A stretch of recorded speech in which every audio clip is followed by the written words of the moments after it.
ጤና ይስጥልኝ የተወደዳችሁና የተከበራችሁ የምናሉሽ ረታ ኢንተርቴይንመንት ተከታታዮቻችን በሙሉ እንዴት ቆያችሁልን?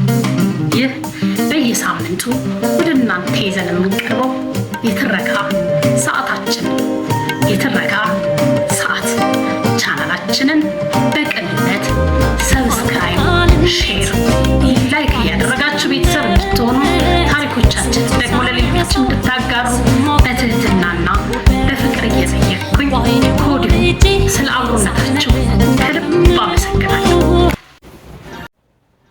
ያልተነበበው አንባቢ አቶ ነጋሽ ባልቻ ክፍል 45 ምዕራፍ 11 ታቦቱ አይገባም። በጣም ጥቂቶች ብቻ በግልጽ የልባቸውን መሻት በድፍረት አውጥተው ይናገራሉ። በጣም ብዙዎቻችን ግን በውስጣችን የተዳፈኑ የምኞት ፍሞችን አፍነን እንቀመጣለን። በተለይ የመታወቅ ምኞታችን በጣም ከፍ ያለ ቢሆንም መታወቅ ፈልጋለሁ ብሎ ወጥቶ መናገር፣ ለእርሱም በግላጭ መስራት በተለይ የእኛን ሀገር ባህሎች በመሰለ ማዕቀፍ ውስጥ ሲታይ በተወሰነ ደረጃ ከግብረ ገብነት ሊታይ ወይም መጉደል እንደሚያሳፍር ነገር ሊቆጠር ይችል ይሆናል። ነገር ግን ዝነኛ የመሆን የመከበር፣ የመደነቅና የመፈቀር ስሜት አብዛኛዎቻችን አብዝተን የምንዋደቅለት ግን በይፋ የማናወጣው ትልቁ ምኞታችን ነው ቢባል ማጋነን አይመስለኝም። አብዝቶ ለመታወቅ መሻት ምናልባትም በልጅነት የዕድሜ ክልል ውስጥ ሳለን ከገጠመን በቤተሰብ ዘንድ ተገቢውን እንክብካቤ፣ ትኩረት ካለማግኘት የተነሳ ሊሆን እንደሚችል የስነ ልቦና ባለሙያዎች ይገልጻሉ። በልጅነታችን እየተገባን አጥተነዋል ብለን የምናስበውን ትኩረት ለማግኘት ስንል ዝና ፍለጋን ልንወጣ እንደምንችል ጥናቶች ያሳያሉ።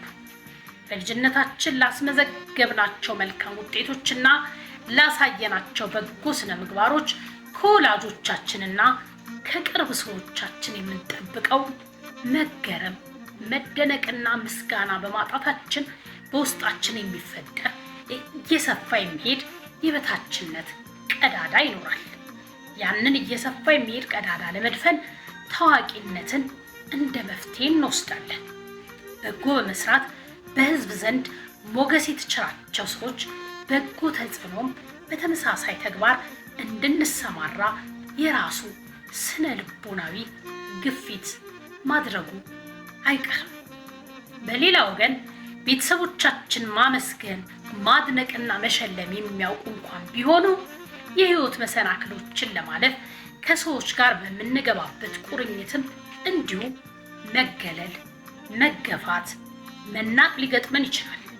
የሚያሸማቅቅ፣ የሚያኮስስና አንገትን የሚያስደፋ ትችት ከተማሪ ጓደኞቻችን፣ ከመምህራኖቻችን፣ ከስራ ባልደረቦቻችን ሊገጥመን ይችላል። ኒውዮርክ ታይምስ ላይ እንደ አውሮፓውያን አቆጣጠር በነሐሴ 22 2006 ዓ.ም ቤኔዲክት ኬሪ የተባሉ ጸሐፊ ይህንን ጉዳይ በስፋት ዳሰውታል። ብዙዎችን የገንዘብና የስልጣን ጉዳይ ላያቃዣቸው ይችላል። ነገር ግን በሰዎች ዘንድ ምን ቢያደርጉ እንደሚታወቁ እያሰቡ እንቅልፍ ሊያጡ ይችሉ ይሆናል። ከተለያዩ ወገኖች ጋር በተለያዩ ጉዳዮች ላይ ለመምከር በሚል ማህበራዊ መፍጠርና ሰፋፊ ግንኙነት ድሮችን መዘርጋት መለያቸው ይሆናል። ማህበራዊ ተቀባይነትና ውጫዊ ማረጋገጫን ለማግኘት ይደክማሉ።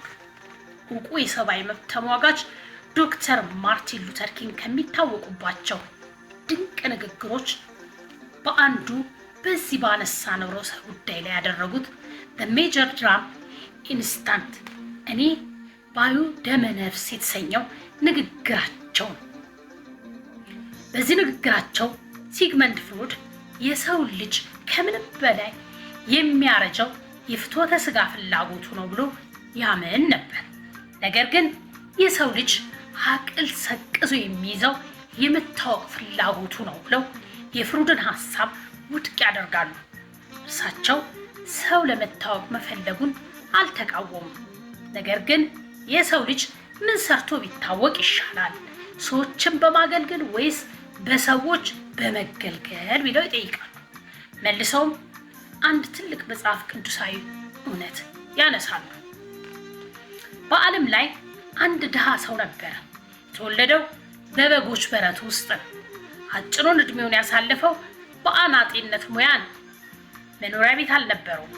ከተወለደበት ከተማ ርቆ እንኳ 200 ማይሎችን አልተጓዘም። ሰዎች በግፍ ገደሉት። ሲሞት ብቸኛውን ንብረቱን ቀሚሱን ዕጣ ተጣጣሉበት። ከእርሱ በፊትም ከእርሱ በኋላም ነገስታት፣ ኃያላን ሰራዊቶች፣ ኃያላን ጀነራሎች ተነስተዋል።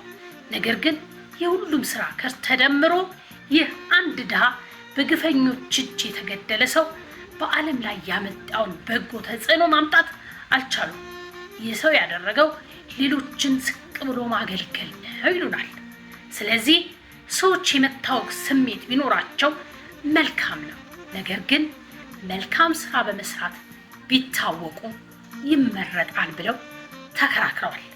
የዚህ መጽሐፍ ባለ ታሪክ ያልተነበበው አንባቢ ነጋሽ ባልቻ ግን የተለየ የህይወት ፍልስፍና ያለው ይመስላል።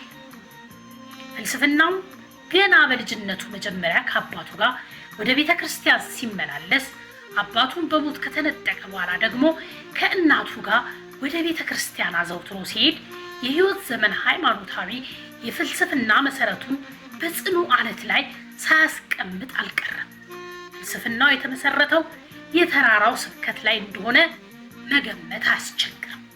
በማቴዎስ ወንጌል ምዕራፍ 6 ቁጥር 1 ለሰዎች ትታዩ ዘንድ ምጽዋታችሁን በፊታችሁ እንዳታደርጉ ተጠንቀቁ፣ ያለዚያ በሰማያት ባለው አባታችሁ ዋጋ የላችሁ።